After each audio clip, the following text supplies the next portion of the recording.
leader बा केडार्स गासिबो उदां जाजोबनांगौमोन खिन्थु दिनै जों नुनो मोनदों जोंनि बे पिस एकर्डआव दिनै जोंनि रन्जन नाब्ला सारानो जेलाव दङ आरो लोगोसे 54 जन दिनै जोंनि जिहेतु केडार्स आरो अफिसार बिथांमोना दिनै जेलाव दङ बिथांमोना दिनैसिम गवाखै दा बेनिखाय जों सिन्था खालामदों पिस एग्रिमेन्टआव जे मोनसे बेबादि जानांगौमोन जोंनि मानसिया गजोबनांगौमोन दिनै गवाखै आरो बेजों लोगोसे जोंहा माखासे रिहाबिलिटेसनावबो मोनफुङाखै आरो बेजों लोगोसे एग्रिसाबो मोनफुङाखै साख्रि बाख्रिबो मोनाखै अनेक माने दङ दा बुंनो थाङोब्ला जोंनि बे बिटिआरखौ बा बिटिआर एकर्डखौ बा बिटिसि एकर्डखौ जों खालामदों आरो बेवहाय गुबुनासो बाहागो लादों बेनिखायनो मोनसे दुखुनांथाव एक्चुअली जोंनि मानसियानो नैबे बिटिआरखौ सालायनांगौमोन खिन्थु दिनै गैया दिनै बिथांमोना ससे समाव 2010 निफ्राय बिथांमोना फैनानै बायदि पलिसि खालामनानै जोंखौ फेक्सन खालामलायनानै जोंखौ दिनै बेबादि अबस्थायाव सुबुंदों बेनिखायनो मोनसे दुखुनांथाव आरो जोङो दिनै बुंनो हायो जे जोंनि एपिपि पार्टिखौ दानायनि खारनानो मेन थांखियानो बेनो जाहाथे जोंखौ खुनु सुजुग सुबिदा होआखै आरो जाति जनगोष्ठी সকলো জাতি জনগোষ্ঠীক চোৱা নাই আমাৰ ইউপিপিএল পাৰ্টি কিয় চোৱা নাই কিন্তু সকলো জাতিক চাব লাগিছিলে কাৰণ কি তেওঁলোকে মানুহ চিনে বিধানমন্ত্ৰী মানসি চিনাयो বিধানমন্ত্ৰী মানসি চিনাयो দিनै बिथांमोना सुबिदा बायदि राजनीति दा बेनिखायनो बिथांमोना मानसि सिनाय बासिख्ल' खुनु जाति जनगोष्ठी खुनु मोजां लामा नायाखै बेनिखायनो जोङो मोनसे दुखु मोननाय फिल जादों मोनसे सन्देह फैदों जिहेतु बिथांमोनजों बा बिथांमोननि राजनीतिखौ जोङो लांबाय थायोब्ला जों थिग जानाय नङा होननानै जोङो बे इपिपि पार्टिखौ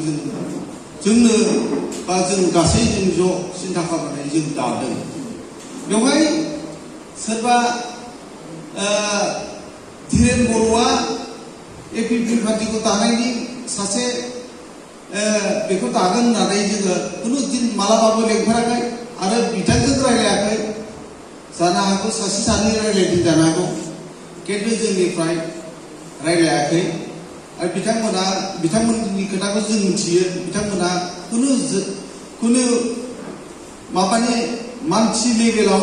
साननाय जिहेतु साननांगौ बे जिनिसा गैया जों बेनिखायनो बिथांमोनखौ जोङो एभयड खालामनाय बायदियानो जाखादों जिखुनु जाया दा बुंनो थाङोब्ला बिथांमोना फैनांगौमोन नाथाय बिथांमोना भुल मावबाय बिथांमोना दिनै इउपिपिएल पार्टियाव थांबाय दिनै बेबायदि आरो ओंखायनो आं बुंनो सानो प्रमद बर' बिथाङा आजिसाव प्रमद बर' डांगरिया কোনো মানব চিনে নাই কোনো মানব নিদিয়ে সুবিধা নিদিয়ে কিয় এনেকৈ কৰিলে আমাৰ যেটো এপিপি পাৰ্টিটো সকলো জাতি জনগোষ্ঠী গাসैबो ৰাইজে ৰাজাকো সকলো জাতি জনগোষ্ঠীক আমি সাপোর্ট কৰে আৰু সকলো জাতি জনগোষ্ঠীক আমি আগবাঢ়ি লৈ যাওয়ার কাৰণে এটা চিন্তাধাৰা আছে এই কাৰণে যে নহওক আমাৰ ইয়াতে যিমান মানে জাতি জনগোষ্ঠী আছে এই কথাটো বুজি লোৱাটো সকলোৰে কাৰণে দৰকাৰ আছে যেন ৰাজ্যবোৰ बेखौनो जों सिन्था खालामना मोजां जोङो दिनै बे काजलगाव जों डिस्ट्रिक्टखौ दाहोगोन आरो दाख्लैसो जोंहा 13 चिरां बेवहाय जों ब्लक कमिटि दाखांबाय जोङो दायैनो थाबैनो दाफुंगोन आरो जोङो खामानिखौ मावलांगोन आरो जोंनि मानसिफ्रा जोंनि एपिपिपि पार्टिनि मानसिफ्रा जोंनि गोदान राजनितिक पार्टिनि मानसिफ्रा बयबो थै थाम मुरुब बासाव আমি লাগি যাবি আমি আমালোকে মানে লাগি থাকিব লাগিব আৰু আজি মই শুনি পাইছো কিন্তু আজি ক'ব গ'লে আমাৰ প্ৰমোদ বড়ো ডাঙৰীয়া বহুত মানে চিন্তনী আছে বহুত মানে চিন্তা কৰি আছে এই মানে 2025 আমাৰ কেনেকৈ হ'ব কেতিয়াবা বিজেপিৰ লগত সামিল হ'ব বিচাৰে কেতিয়াবা ইউপিপিলৰ আৰু কিবা এজিপিৰ লগত সামিল কৰে আজি চাওক আজি আমি চাবলৈ পাইছো মানে ক'ব গ'লে তেওঁলোকে উপায় নাইকিয়াৰ কাৰণে এই কালি পৰহি মেদ ৰাখিছে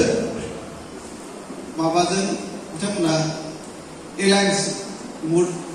मोडआव फैदों बिजेपिजों माबाजों एजिपिजों दा बेनो बिथांमोना दिनैनि लामायाव जेननायनि लामा दं आरो जेनखासिगोन बिथांमोना ओंखायनो जोंनि एपिपि पार्टिया गोख्रोङै गोजौ थांबाय थानांगोन आरो जोङो बे सुबिदाखौ जों लानांगौ आरो बे सुबिदाखौ जों लायाब्ला जानाय नङा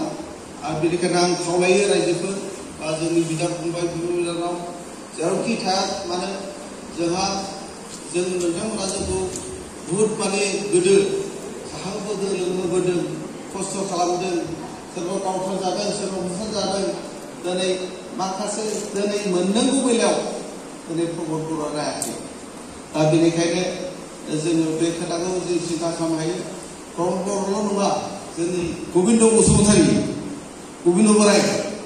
गबिन्द बसुमतारी आरो फेरेंगा जोंहा खाथियाव दं फेरेंगा बिथाङाबो जोंखौ नायाखै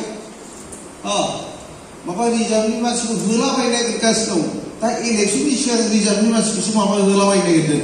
नङा होमबा आरो नै आदानि जोंहा क'क्राझाराव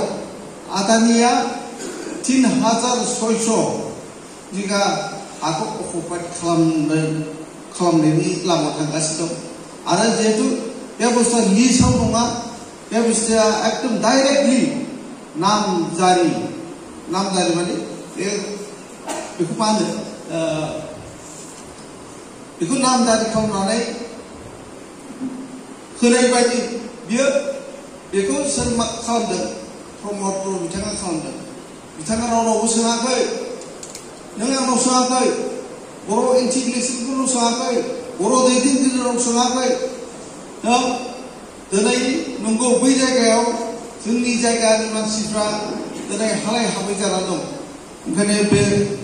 खामानिया थिग जायाखै आरो जोङो प्रमोद बर'नो बिदि हा फाननानै जाहोनो थाखाय जोङो सुबिदा होआ आरो जिखुनु जों होआ बेनिखायनो आङो सिन्था खालामदों जेनेबा जोंनि रिजार्भनि मानसिफोरखौबो सानफ्रोमबो होनायनि मालाबा बिदि लेखा थाङो मालाबा जानुवारि थाङो दिनै मानो बिदि खालामदों दा इलेक्सन 3 मान्थल'सै सेप्तेम्बरावनो इलेक्सन जागोन अब्ला बबे समाव दा दैज्लांनि समाव जोंनि मानसिखौ होखारब्ला माबायदि जागोन बे खोथाखौ जोंनि रायजो राजाफ्रा कमप्लिटलि बुजिनाया गाहाम आरो बिथांमोननि जे माबायानो पलिसियानो जास्ट बिदि आवलायनानै जुदि होयोब्ला जोंनि मानसिया गिगोन रायजोफ्रा आंनो